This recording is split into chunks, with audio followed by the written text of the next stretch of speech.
সন্তান কথা শোনে না, সন্তান ভালো পথে চলে না, মোবাইল ছাড়ে না, হাজারো অপবাদ সন্তানের পেছনে। কিন্তু আব্বাকে, মাকে আমি প্রশ্ন করতে চাই, প্রিয় আব্বা, প্রিয় আম্মা, আপনি আপনার সন্তান ভালো পথে পরিচালিত হোক, খারাপ থেকে বেঁচে থাক, এর জন্য রাত্রিতে কিয়ামুল লাইল করে, তাহাজ্জুদের নামাজ আদায় করে, চোখের পানি ফেলে দিয়ে আপনি রব্বুল আলামিনের কাছে কয়দিন বলেছেন, কয়বার কেঁদেছেন, আল্লাহ আমার সন্তানকে তুমি হেফাজত করো, তাকে সৎ পথে পরিচালিত করো, অন্যায় পরিহার করার ব্যবস্থা করো? হয়তো করা হয়নি। কাজেই শুধু সন্তানকে দোষ দিলে চলবে না প্রিয় ভাইরা। যদি আমরা সুস্থ সমাজ গড়তে চাই, খোলাফায়ে রাশিদিনের সময়কে ফিরিয়ে আনতে চাই, তাহলে প্রজন্ম তৈরি করতে হবে, যেই প্রজন্ম সততার উপরে, আমানতের উপরে, সিদকের উপরে প্রতিষ্ঠিত হবে। তারা যখন সমাজের রন্দে রন্দে বিভিন্ন দায়িত্ব পেশাতে নিয়োজিত হবে, সমাজ অটোমেটিক্যালি বদলাতে বাধ্য হবে। ঠিক কিনা প্রিয় ভাইরা? ইন্নাল হামদুলিল্লাহ নাহমাদুহু ওয়া নাস্তাঈনুহু ওয়া নাস্তাগফিরুহু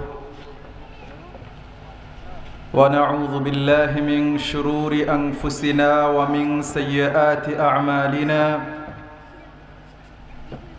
من يهده الله فلا مضل له ومن يضلل فلا هادي له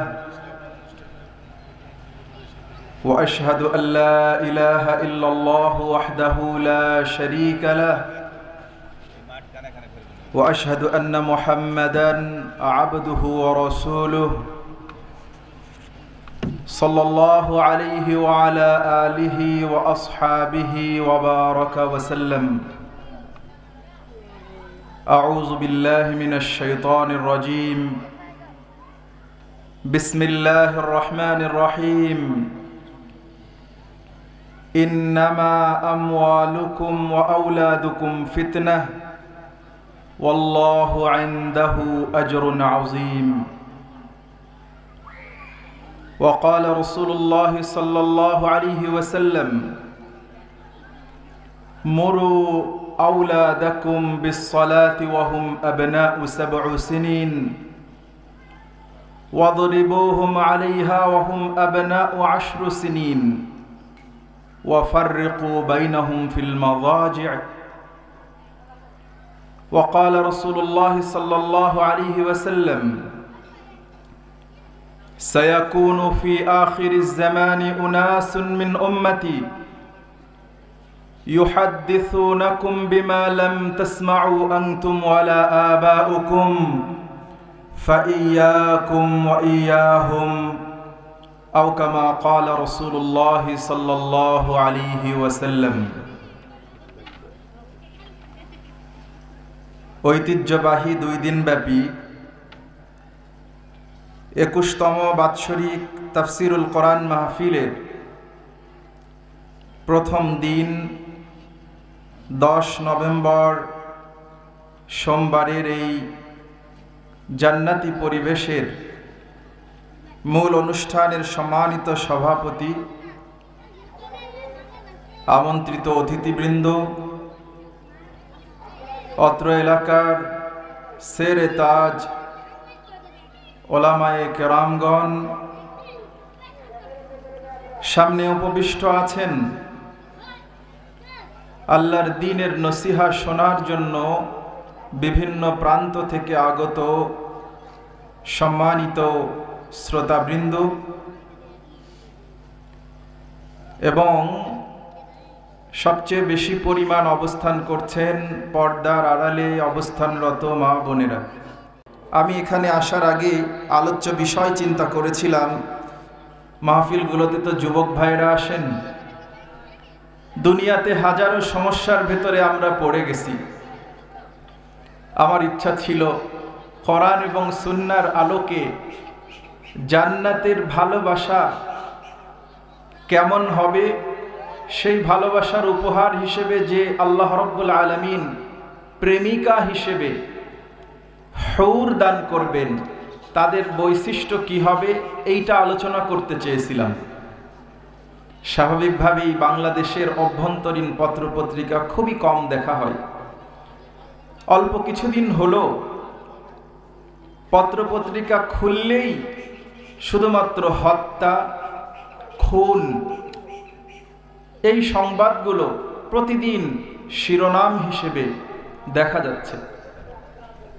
তবে ইদানিং একটা বিশেষ ধরনের হত্যা বারংবার চোখে পড়ছে। সেটি কেমন? সন্তান পিতাকে জবাই করেছে, সন্তান পিতাকে গলা টিপে হত্যা করেছে, সন্তান পিতাকে কোদাল কুপিয়ে 2 টুকরা করেছে। আজকেও এসেছে জনকণ্ঠের হেডলাইন। রাজশাহীর প্রত্যন্ত এলাকা থেকে শ্রম বিক্রির জন্য, পারিশ্রমিকের কাজ করার জন্য রাজবাড়ী জেলায় যাওয়ার পরে বাবার সঙ্গে সন্তানের মনোমালিন্য থেকে রাত্রিবেলা জমিতে কাজ করা কোদাল দিয়ে বাবাকে হত্যা করে ওখানেই তার নিথর দেহ পড়ে আছে।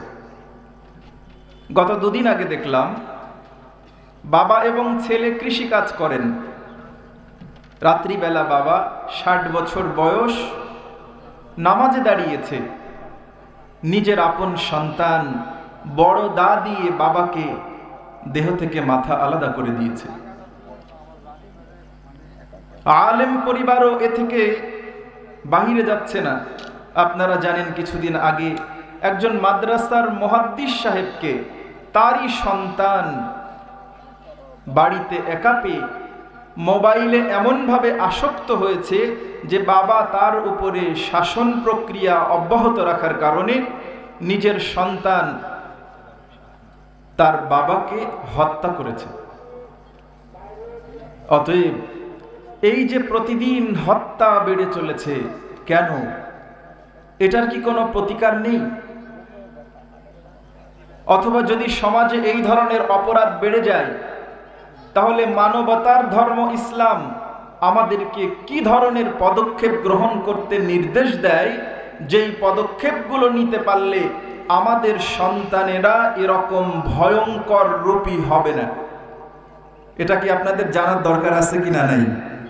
প্রিয় ভাইরা, আমাদের দেশের মানুষ মনে করেন ইসলাম মানে হলো মাটির নিচের শুধুমাত্র কবরের কথা বলবে, আর আকাশের উপরের জান্নাত এবং জাহান্নামের গল্প বলবে। দুনিয়াতে ব্যবসা কিভাবে হবে, বাণিজ্য কি করে চলবে, চাকরি কিভাবে করতে হবে, সন্তান কি করে প্রতিপালন করতে হবে, মেয়েদের কি করে লালন পালন করতে হবে, এই ব্যাপারে আমরা আমাদের মতো করে সিদ্ধান্ত নেব। কিন্তু আল্লাহ রাব্বুল আলামিন কোরআনুল কারীমে বলেছেন, মা ফাররাতনা ফিল কিতাবি মিন শাই। আমি যে কোরআন অবতীর্ণ করেছি, এই কোরআনে মানবতার জন্য প্রয়োজন এমন একটা জিনিসও বলতে বাদ রাখি নাই। সুবহানাল্লাহ বলবেন না? সুবহানাল্লাহ। অতএব সমাজে যখন এই অপরাধ বেড়ে যাবে, তখন আমাদের দায়িত্ব হলো নিজের সন্তান সন্ততিকে ইসলামের আদর্শে বড় করা, যাতে করে তাদের ভেতরে নৈতিক মূল্যবোধ তৈরি হয়। কখনোই যেন তারা পিতা মাতার সঙ্গে অসৎ আচরণ না করে, হত্যা তো অনেক দূরে থাক। তাহলে আমাদের কি করতে হবে?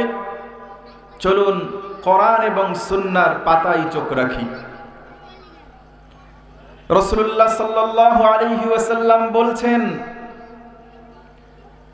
তুনকাহুল মারআতু লিআরবাইন লিমালিহা ওয়া লিহাসাবিহা ওয়া লিজামালিহা ওয়া লিদীনিহা ফাজফার বিযাতিদ্দীন তারিবাত ইয়াদাক। আমরা যদি একটি ভালো ফলের চারা লাগাই, সেখান থেকে যদি ভালো ফল পেতে চাই, তাহলে ভালো চারার সন্ধান করি।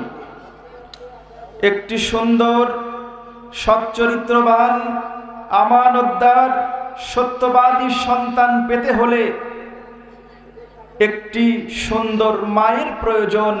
রাসূলুল্লাহ সাল্লাল্লাহু আলাইহি ওয়াসাল্লাম সন্তানের জন্য তার মাকে বাছাই করে নিতে বলেছেন। সুবহানাল্লাহ।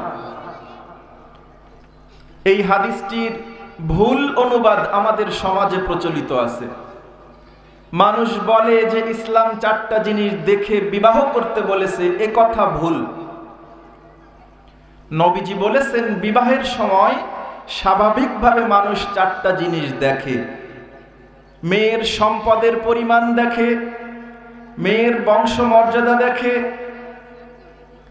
মেয়ের ধর্মীয় অনুভূতি দেখে, মেয়ের সৌন্দর্য দেখে।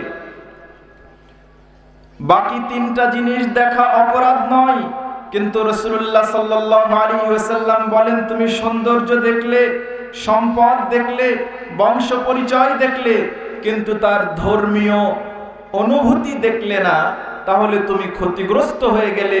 অতএব ইসলাম তোমাকে নির্দেশ দেয় তুমি সুসন্তান, আদর্শবান, নৈতিকতা সম্পন্ন সন্তান পেতে হলে তুমি স্ত্রী নির্বাচনের ক্ষেত্রে ধর্মীয় অনুভূতিকে প্রাধান্য দেবে, তাহলে তুমি লাভবান হবে। সুবহানাল্লাহ। তাহলে যেই সন্তান সমাজের জন্য ক্ষতির কারণ হবে না, পিতামাতার জন্য ক্ষতির কারণ হবে না, রাষ্ট্রের জন্য ক্ষতির কারণ হবে না, মানবতার জন্য ক্ষতির কারণ হবে না, সেই সন্তান পাওয়ার জন্য একজন সৎ, দিনদার, নেককার, ধর্মীয় অনুভূতি সম্পন্ন মা বাছাই করে আনতে হবে, যেন ওই জায়গা থেকে একটি চারার জন্ম নেয়, যেই চারা সত্যিকার অর্থে মানবতা সম্পন্ন হতে পারে। সুবহানাল্লাহ। তাহলে বিবাহ হলো। আপনারা হয়তো চিন্তা করবেন হুজুর ওয়াজের স্টেজে এই কথাগুলো তো না বললেই হয়, যেটি আমি এখন বলবো। মুসলিম সমাজে ইসলামকে ধাক্কিয়ে ধাক্কিয়ে শুধুমাত্র মসজিদ আর মাদ্রাসায় দেওয়া হয়েছে। রাষ্ট্র পরিচালনায়, বাজার ব্যবস্থাপনায় সমগ্র জায়গা থেকে ইসলামকে তাড়িয়ে দেওয়া হয়েছে। হয়েছে না হয় নাই? হয়েছে প্রিয় ভাই। সে কারণে আমাদের মুসলিম সমাজে আজকে এত ধরনের সমস্যাও তৈরি হয়েছে। রাসূলুল্লাহ সাল্লাল্লাহু আলাইহি ওয়াসাল্লাম বলছেন বিবাহ সম্পন্নের পরে স্বামী স্ত্রীর একান্ত সান্নিধ্যে, মুসলিম শরীফের হাদিসে নবীজি উল্লেখ করেছেন যদি কেউ দোয়া বলে আল্লাহুম্মা জান্নিবনাশ শায়তানা ওয়া জান্নিবিশ শায়তানা আলা মা রাযাকতানা লাম ইউদিররুহু শায়তানুন আবাদা। আজকে মুসলিম যুবক যুবতী বিবাহের বয়স হলে বিবাহ করে, কিন্তু তারা যদি নবীজির বৈবাহিক জীবনের সুন্নাত জানতে পারত, তাহলে তারা সুন্নাহ ভিত্তিক ঐকান্তিকতার ভেতর দিয়ে একটা সুস্থ, সত্যিকারের মানবতা সম্পন্ন জাতি পরবর্তী প্রজন্মকে উপহার দিতে পারত। সুবহানাল্লাহ। নবীজি আমাদেরকে শিখিয়েছেন যদি স্বামী এবং স্ত্রীর একান্ত সান্নিধ্যে কেউ দোয়া বলে বিসমিল্লাহ আল্লাহুম্মা জান্নিবনাশ শায়তান, হে আল্লাহ আমি এবং আমার স্ত্রীকে শয়তানের কুমন্ত্রণা থেকে রক্ষা করুন, ওয়া জান্নিবিশ শায়তানা আলা মা রাযাকতানা, আর আমাদের দুইয়ের মাধ্যমে পরবর্তী যে প্রজন্ম দান করবেন সেই প্রজন্মকেও শয়তানের কুমন্ত্রণা থেকে হেফাজত করেন। রাসূলুল্লাহ সাক্ষ্য দিচ্ছেন তাহলে কশ্চিন কালেও ওই সন্তানকে আমাদের চিরশত্রু শয়তান স্পর্শ করতে পারবে না। সুবহানাল্লাহ। তাহলে আমাদের সন্তান কথা শোনে না, আমাদের সন্তান নামাজে যেতে চাই না, মক্তবে তাকে পাঠানো যায় না, আব্বা আম্মার আদেশ নিষেধ মেনে চলে না। এই না চলার পেছনে সন্তান কি শুধু নিজেই দায়ী, না আব্বা আম্মারও কিছু দোষ আছে ভাইরা? আছে প্রিয় ভাইরা। এজন্য সন্তান সন্ততিকে মানুষ করার জন্য রাসূলুল্লাহ সাল্লাল্লাহু আলাইহি ওয়াসাল্লামের সুন্নাতকে সামনে না রাখলে আমাদের পরবর্তী প্রজন্মকে ভয়ঙ্কর পথের উপরে আমরা রেখে যেতে চলেছি। আল্লাহ তাআলা আমাদেরকে হেফাজত করেন, আল্লাহুম্মা আমিন। সুসন্তানের জন্য তৃতীয় করণীয় হলো রব্বুল আলামিনের কাছে বারংবার দোয়া করা। আল্লাহ তাআলা দোয়া শিখিয়েছেন রব্বানা হাব লানা মিন আজওয়াজিনা ওয়া যুররিয়াতিনা কুররাতা আয়ুনি ওয়াজআলনা লিল মুত্তাকিনা ইমামা। হে আল্লাহ, আপনি আমাকে এমন সন্তান দিন যে সন্তান দেখলে চোখ দুটো শীতল হয়ে যায়, হৃদয় শান্ত হয়ে যায়, আর এই ধরনের সন্তান সন্ততি যারা মুত্তাকি হয়ে বড় হবে, আমাদেরকে সেই মুত্তাকি সন্তান সন্ততিদের নেতা বানিয়ে দেন। সুবহানাল্লাহ। কাজেই প্রিয় ভাইরা, সন্তান কথা শোনে না, সন্তান ভালো পথে চলে না, মোবাইল ছাড়ে না, হাজারো অপবাদ সন্তানের পেছনে, কিন্তু আব্বাকে মাকে আমি প্রশ্ন করতে চাই, প্রিয় আব্বা, প্রিয় আম্মা, আপনি আপনার সন্তান ভালো পথে পরিচালিত হোক, খারাপ থেকে বেঁচে থাক, এর জন্য রাত্রিতে কিয়ামুল লাইল করে, তাহাজ্জুদের নামাজ আদায় করে, চোখের পানি ফেলে দিয়ে আপনি রব্বুল আলামিনের কাছে কয়দিন বলেছেন, কয়বার কেঁদেছেন, আল্লাহ আমার সন্তানকে তুমি হেফাজত করো, তাকে সৎ পথে পরিচালিত করো, অন্যায় পরিহার করার ব্যবস্থা করো? হয়তো করা হয়নি। কাজেই শুধু সন্তানকে দোষ দিলে চলবে না প্রিয় ভাইরা। যদি আমরা সুস্থ সমাজ গড়তে চাই, খোলাফায়ে রাশিদিনের সময়কে ফিরিয়ে আনতে চাই, তাহলে প্রজন্ম তৈরি করতে হবে, যেই প্রজন্ম সততার উপরে, আমানতের উপরে, সিদকের উপরে প্রতিষ্ঠিত হবে। তারা যখন সমাজের রন্দে রন্দে বিভিন্ন দায়িত্ব পেশাতে নিয়োজিত হবে, সমাজ অটোমেটিক্যালি বদলাতে বাধ্য হবে। ঠিক কিনা প্রিয় ভাইরা? এজন্য আসুন প্রিয় ভাইরা, খুব সংক্ষেপে আর দুই একটি কথা শুনি। সন্তান যখন ভূমিষ্ঠ হয়ে যাবে, তখন সন্তানের 7 দিন বয়স হওয়া পর্যন্ত 7টা সুন্নাত পালন করতে হবে। কে কে পালন করতে রাজি আছেন? একটু হাত তুলেন তো দেখি। হয়তো অনেকেই চিন্তা করছেন, হুজুর আমার তো আর সন্তান হওয়ার সম্ভাবনা নেই। কেন? আপনার সন্তান যারা আছেন নাতিপুতি হবে না? সন্তান ভূমিষ্ঠ হওয়ার জন্য মাকে এমন ক্লিনিকে, এমন হসপিটালে, এমন দায়ীর কাছে নিয়ে যাবেন যিনি পর্দা মেইনটেইন করবেন। নারী ডাক্তার দিয়ে তাদের অস্ত্রোপচারের, অপারেশনের ব্যবস্থা করবেন। হ্যাঁ, তবে যেখানে নারী ডাক্তারের একদম সম্ভাবনা নেই, সেটার মাসআলা আলাদা। সন্তান জন্ম নেওয়ার সাথে সাথে তার কানে আজান দিয়ে দেবেন, 1। 2 নম্বর, 7 দিনের মধ্যে তাকে তাহনিক করাবেন। তাহনিক কি জিনিস? কোন নেককার, বুজুর্গ, আলেম, ইমাম, খতিব, মুহাদ্দিস, মুফাসসির, এই ধরনের আলেম ওলামাদের কাছে নিয়ে তার কোলে দিয়ে অথবা তার মুখ থেকে খেজুর অথবা অন্য কোনো খাবার চিবিয়ে বাচ্চার মুখের সঙ্গে স্পর্শ করে দেওয়াকে তাহনিক বলে।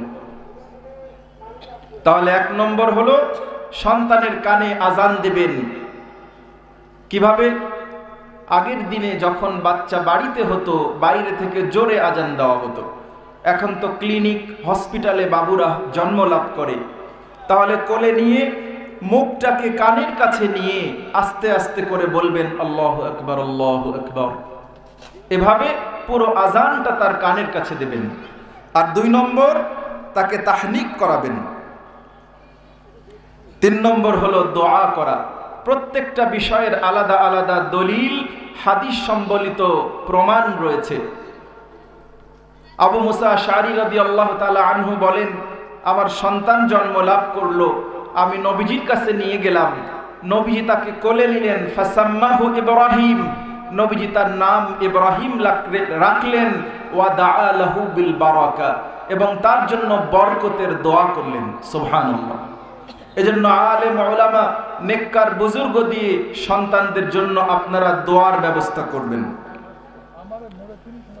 4 নম্বর হলো, যদি ডাক্তার বিশেষ কারণে নিষেধাজ্ঞা জারি না করেন, তাহলে সন্তানের মাথার চুলগুলো 7ম দিনে মুন্ডন করে, নাড়া করে দিয়ে সমপরিমাণ রৌপ্য তথা চাঁদি অথবা তার সমপরিমাণ টাকা আপনি দান করে দেবেন। 4 নম্বর। 5 নম্বর হলো তার জন্য আকিকা করবেন, এবং 6 নম্বর সুন্দর অর্থবোধক নাম রাখবেন, এবং 7ম দিনে পুত্র সন্তান হলে তার মুসলমানি দেবেন, খাতনা করে দেবেন।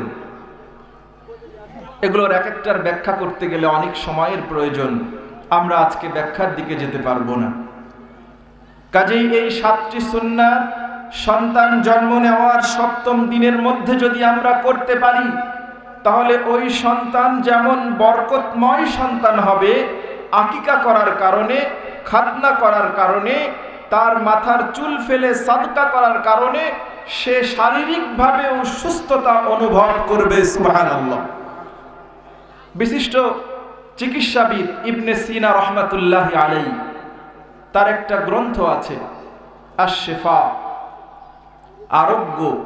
সেইখানে তিনি প্রত্যেকটা চিকিৎসা বিজ্ঞানের আলোকে ব্যাখ্যা করেছেন। অতএব আজকে আমরা সেদিকে যেতে পারছি না প্রিয় ভাইরা।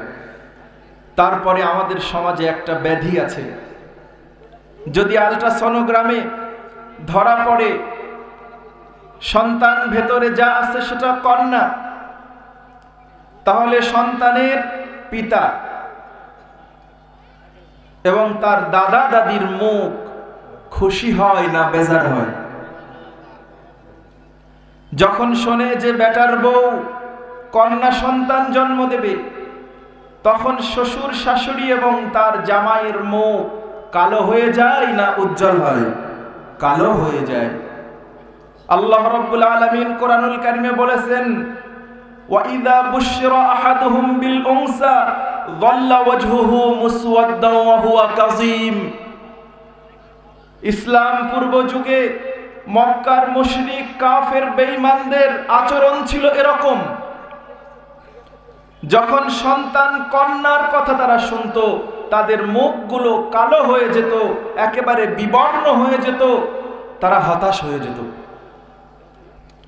অথচ রব্বুল আলামিন কোরআনুল কারীমে বলছেন, ইয়াহাবু লিমান ইয়াশাউ ইনাসান ওয়া ইয়াহাবু লিমান ইয়াশাউ যুকুর। আল্লাহ যাকে চান তাকে পুত্র সন্তান দান করেন, যাকে চান কন্যা সন্তান দান করেন, যাকে চান উভয়ই দান করেন, আবার যাকে চান তাকে বন্ধা করে নিঃসন্তান রাখেন। এই কুদরত কার? আল্লাহর। অতএব আল্লাহর সিদ্ধান্তে যদি কোনো মুমিন অসন্তুষ্ট হয়, গোস্বা হয়, রাগান্বিত হয়, তাহলে তার ঈমানের পূর্ণতা আছে কি? নাই। অতএব প্রিয় ভাইরা, বাংলাদেশে এরকম ঘটনা যদি ঘটতে থাকে, প্রথমটা কন্যা, দ্বিতীয়টা কন্যা, হয়তো আপনাদের এই এলাকায় নাই, এরকম অনেক এলাকার কথা শোনা যায় যে একবার দুইবার স্ত্রী কন্যা সন্তান জন্মদানের কারণে তাদের সঙ্গে বৈবাহিক সম্পর্ক ছেদ হয়ে তালাক হয়ে গেছে।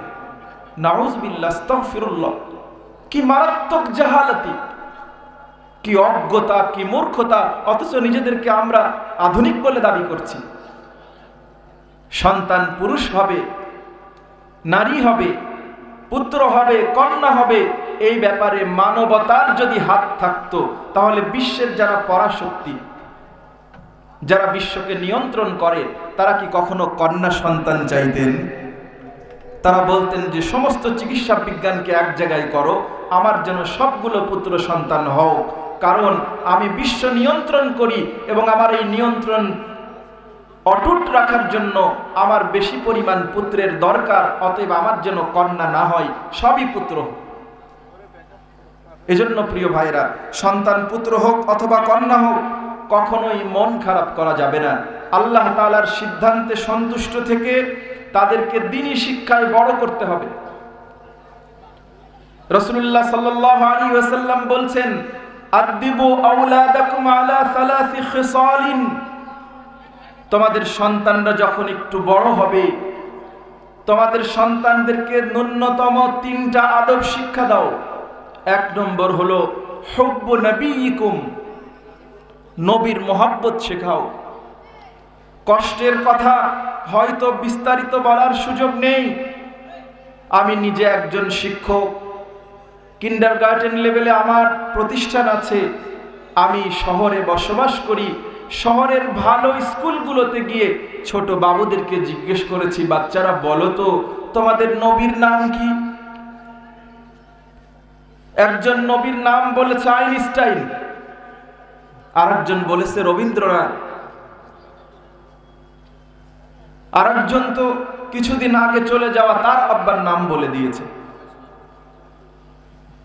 হয়তো কেউ মনে মনে হাসছেন, কিন্তু আমাদের ইমানদার হিসেবে তো উচিত ছিল যে চোখ দিয়ে অঝোর ধারায় পানি পড়া। তাহলে ওই সন্তানগুলোও তো আপনার আমার মতন কোনো না পরিবার থেকে স্কুলে কিন্ডারগার্টেনে পড়তে এসেছে। তাহলে ওই পরিবারগুলোর অবস্থা কি যে নিজের সন্তানকে তার নবী মুহাম্মদুর রাসূলুল্লাহ সাল্লাল্লাহু আলাইহি ওয়াসাল্লাম এই পরিচয়টুকু তারা শেখায় নাই। আর সেই শিক্ষা প্রতিষ্ঠানগুলোর কি অবস্থা, যে শিক্ষা প্রতিষ্ঠানগুলো তার নবীজিকে চেনাচ্ছে না। নবীজির নাম বলা হলে তারা বলতে পারছেন না যে তিনি কে, অথচ মুসলমান হিসেবে মৃত্যুবরণ করার সাথে সাথে আলা মিল্লাতি রাসূলিল্লাহ, নবীজির মিল্লাতের উপরে তাকে কবরস্থ করা হচ্ছে। ভণ্ডামি ছাড়া অন্য কিছু কিনা? প্রিয় ভাইরা, নবীজি বলছেন আদিবু আওলাদাকুম আলা সালাসি খিসালিন, সন্তানকে তিনটা বিষয় আদব শেখাও। হুব্বু নবীকুম, নবীর মহব্বত শেখাও। বাবুকে কোলের মধ্যে নিয়ে বলো, জানো বাবা, তোমার এবং আমার নবীর নাম হলেন মুহাম্মদ সাল্লাল্লাহু আলাইহি ওয়াসাল্লাম। এটা তো বাচ্চা তার বাবার কোলের ভেতর থেকে, মা তো তার বাচ্চাকে আদর করিয়ে মাথায় হাত বুলিয়ে শিখিয়ে দেবে। সে তার ক্লাসে শ্রেণীকক্ষে বলে বেড়াবে আমার একটা নবী আছে, সেই নবীর নাম হলো মুহাম্মদুর রাসূলুল্লাহ সাল্লাল্লাহু আলাইহি ওয়াসাল্লাম। শেখাবেন তো আপনারা ইনশাআল্লাহ?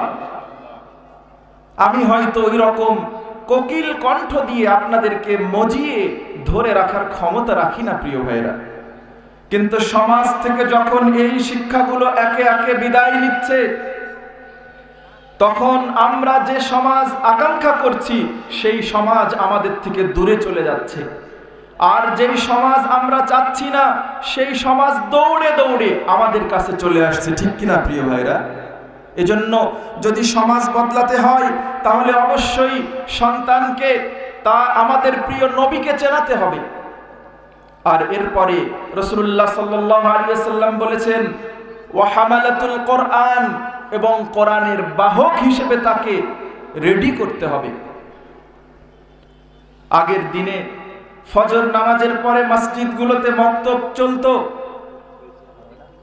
চতুর্দিকে কোরআনের আওয়াজ ভেসে বেড়াতো।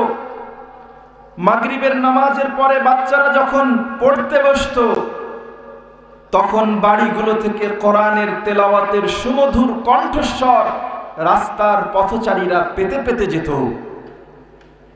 আর আধুনিক দাবিদার এই অজ্ঞ এবং মূর্খতা ভরপুর সমাজের বর্তমান চিত্র হলো, এখন রাস্তা দিয়ে যাওয়ার সময় বাড়িগুলো থেকে টিভি এবং ওই দাদা বাবুদের চ্যানেলের আওয়াজগুলো শুনতে হয় আমাদের এই কানে।